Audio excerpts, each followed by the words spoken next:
Terve! Onko sulle koskaan tullut vastaan semmosia kuvia, joissa on ollut oikein voimakkaat värit ja se on oikein pistänyt silmään ja ne olisi pitänyt saada korjattua, mutta et tiedä miten? No tänä päivänä me sitten tasapainotetaan värejä ja käännetään ne ympäri. Jees box, eli tässä meillä on tämmönen kuva ja siinä on nämä keltaiset värit sitten aika lailla tämmöisessä dominoivassa asemassa ja aika lailla hyvin pistävät sieltä silmään. Ja jos katsotaan tänne histogrammiin, niin täältä näkyy, että jotkut värit sitten ampuu yli. Ja meidän pitää nyt tämä tasapainottaa. Ja tässä päästään sitten siihen värikäsittelyn siihen perussääntöön, eli yhtä paljon punaista, vihreää ja sinistä on yhtä kuin harmaa.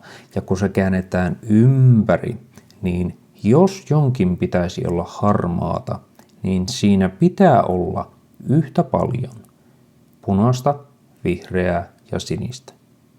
Okei, nyt että me voitaisiin nämä värit tasapainottaa, niin meidän pitää kääntää ne ympäri. Eli otetaan täältä tämmönen invert-kerros, eli käänteinen kerros. Ja nyt värit on kääntyneet ympäri. Eli keltainen on muuttunut siniseksi ja musta on muuttunut valkoiseksi ja valkoinen on muuttunut mustaksi ja niin edespäin.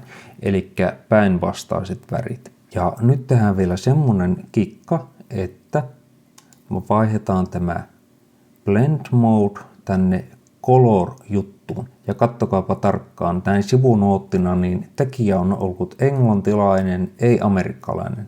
Tässä, jos olisi amerikkalainen, niin se olisi pelkkä color, mutta kun se on englantilainen, niin se on color. Nyt olet tuotakin tietoa viisaampia. Okei, ja sitten vielä vaihdetaan tämä läpinäkyvyys 50%, näin. Ja meillä pitäisi nyt olla mustavalkokuva, mutta ei ole. Eli tässä on jotakin väriä liikaa. Okei, me tehdään sitten sillä lailla, että otetaan täältä tämmönen HSL-käsittely.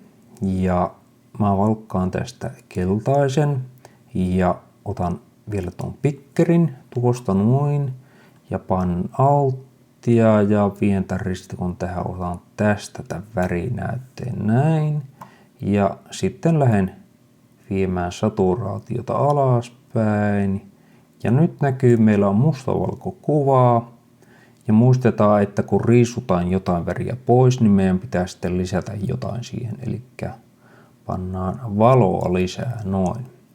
Ja nyt meillä on värit tasapainotettu, eli nyt siinä on yhtä paljon sinistä, vihreää ja punaista. Ja otetaan tästä tämä invertti-leijeri tästä välistä pois, näin.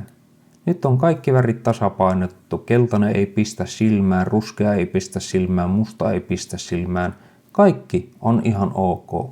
Elikkä ennen, jälkeen, ennen, jälkeen.